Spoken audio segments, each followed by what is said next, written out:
We begin this journey by turning inward and recognizing that Allah subhanahu wa ta'ala would never put us on this path without giving us the tools to navigate our way to Him, without giving us the tools to navigate the path in a way that empowers us, in a way that uplifts us, in the way that makes us feel grounded, makes us feel freer, makes us feel liberated. And if you think about freedom just on its own, freedom is the most valuable thing we can have. But we often think about freedom in terms of external freedom, physical freedom, right? But the most powerful freedom we can have is an internal one, liberation internally.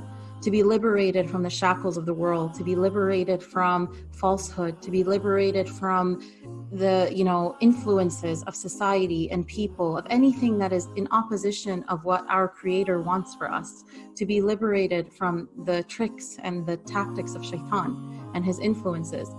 Inner liberation is the most valuable thing we can attain, and this is in essence what Islam has to offer us, is that inner freedom. And this is what allows people to walk this earth nobly, grounded, with a sense of purpose, with a sense of empowerment, is that you know who you are, you know what Allah subhanahu wa ta'ala has given you, you know what truth is, and you live by that. And so you're not a leaf in the wind, you're not swayed in whatever direction the wind takes you. You have a purpose, and everybody, in this world worships something, and this is something that we have to recognize. Even in psychology, they say that God, if you define God in psychological terms, it's your highest value. So whatever your highest value is, that is who, your God is. SubhanAllah. And we think about this from the Quran, that we know that Allah subhanahu wa ta'ala tells us about the people who take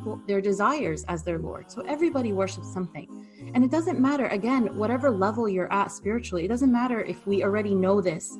Reconnecting to these things are so important, because we even the concept of shirk, we think, shirk is like, just for people who think that it's, who worship Isa alayhi salam, Jesus, the Son of God. No, shirk is whatever you associate with God, whatever you put as your highest value.